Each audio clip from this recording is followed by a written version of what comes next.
अस्सलाम वालेकुम। तो आज हम कर रहे हैं मैथ 9 की एक्सरसाइज 5.2 का क्वेश्चन नंबर 3 का 6 पार्ट, जो कि है फैक्टराइज। तो 6 पार्ट में टोटल 3 टर्म्स दिए हुए हैं, हमने फैक्टराइज करना है, छोटे छोटे फैक्टर्स में छोटी छोटी ब्रैकेट्स में तब्दील करना है। तो अब हम चलते हैं सोल्यूशन की तरफ। देखें, पहली और तीसरी टर्म को हमने एज इट इज़ लिख लेना है, यानी कि 3x² माइनस 13y²। पहली और आखिरी टर्म को हमने एज इट इज़ लिख लिया। अब इस बीच वाली एक टर्म से हमने ऐसी दो टर्म्स बनानी हैं जिन्हें हम ऐड या सब्ट्रैक्ट करें तो वो -38xy है।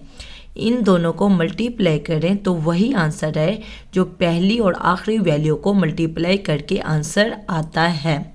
देखें, मैंने पहली और आखिरी वैल्यू को साइड पे मल्टीप्लाई करके लिख लिया है, जो कि है -39x²y²। अब साथ माइनस क्यों आया? क्योंकि जब एक वैल्यू के साथ प्लस और दूसरी वैल्यू के साथ माइनस हो तो जब मल्टीप्लाई हो रहे हों, ब्रैकेट का मतलब क्या होता है? मल्टीप्लाई ना। तो जब ये दो वैल्यूज़ आपस में मल्टीप्लाई हों तो साइन भी आपस में मल्टीप्लाई होते हैं, तो प्लस माइनस मिलके माइनस बन जाता है। तो यहाँ पे -39x²y² आया है।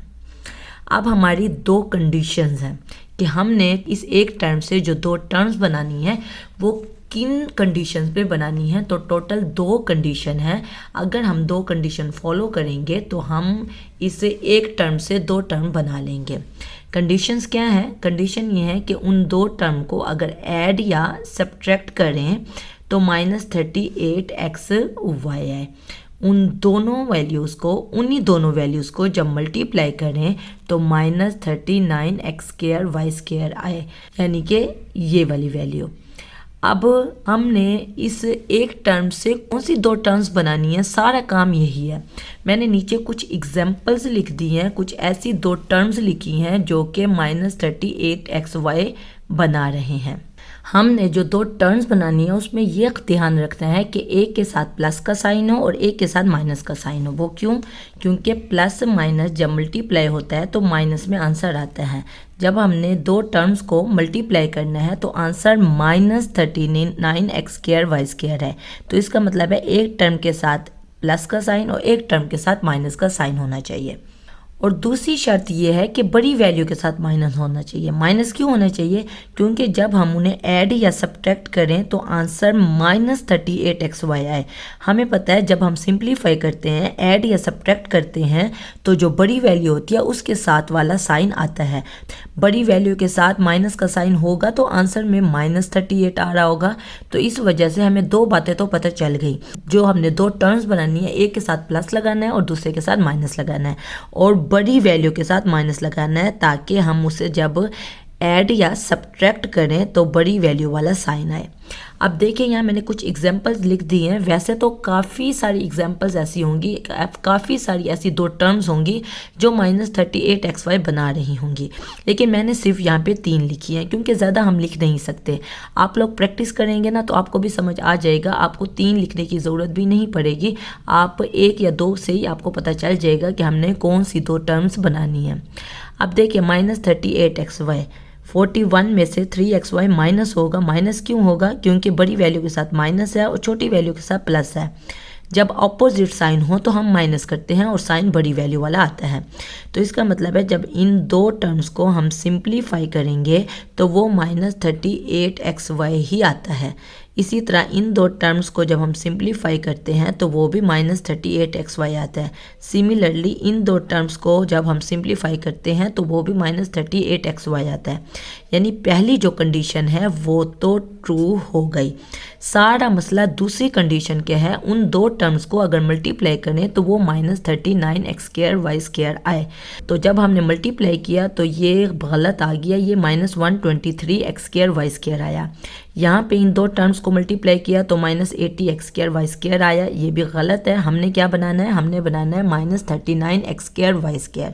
तो जब इन दो टर्म्स को मल्टीप्लाई किया तो वो -39x² y² आ गया, तो हमारा ठीक आंसर आ गया। इसका मतलब है जो हम दो टर्म्स ढूंढ रहे थे वो -39xy और +1xy है। तो यही दो टर्म्स हम ऊपर इस एक टर्म की जगह दो टर्म्स लिख लेंगे। तो इस एक टर्म की जगह पे हमने दो टर्म्स लिख ली। नेक्स्ट स्टेप में ये देखना है कि इन दो पहली टर्म्स में क्या चीज़ कॉमन है। तो हमने देखा एक तो 3 कॉमन है और दूसरा x भी कॉमन है। 3 भी चला गया, एक x भी चला गया, तो आगे ब्रैकेट में एक x आ जाएगा, फिर माइनस है, माइनस आ जाएगा। 39 का मतलब है 3 × 13, तो 3 चला गया, बाकी 13y आ जाएगा। फिर अगली दो टर्म्स में देखेंगे क्या चीज़ कॉमन है। तो हमने देखा +y कॉमन है, तो प्लस चला गया, y चला गया, बाकी क्या बच गया, x रह गया। फिर बीच में माइनस है तो माइनस आ जाएगा। फिर 13y² है, 13 एक y चला गया तो बाकी एक y आ गया। देखें अगर हमारी जो ब्रैकेट है x - 13y सेम आई है, तो इसका मतलब है इस एक टर्म से हमने जो दो टर्म्स बनाई हैं वो बिल्कुल ठीक बनाई हैं। तो बस अब इस पूरी ब्रैकेट को x - 13y को कॉमन ले लेंगे। तो क्या करेंगे, x - 13y को कॉमन ले लिया तो ये पूरी वैल्यू चली गई, बाकी क्या बच गया, 3x बच गया। इसको अलग ब्रैकेट में लिख लेंगे। यहाँ x - 13y चला गया तो क्या बच गया, +y बच गया, तो +y आ जाएगा। तो ये हमारा आंसर है क्वेश्चन नंबर 3 के 6 पार्ट का। देखिए हमने फैक्टराइज करना था, 3 टर्म्स दी हुई थी तो हमने 2 फैक्टर्स में 2 ब्रैकेट्स में तब्दील कर दी है। ये जो ग्रीन पेन से लिखा हुआ है ये सारा काम आपने नहीं लिखना, ये आपको समझाने के लिए था कि इस एक टर्म से हमने कौन सी 2 टर्म्स बनानी है। तो ग्रीन और पिंक पेन वाला आप काम छोड़ दें, ये जो ब्लू पेन पे लिखा हुआ है आपने बस यही 3 स्टेप्स में आंसर लिखना है। ये आपका रफ काम है।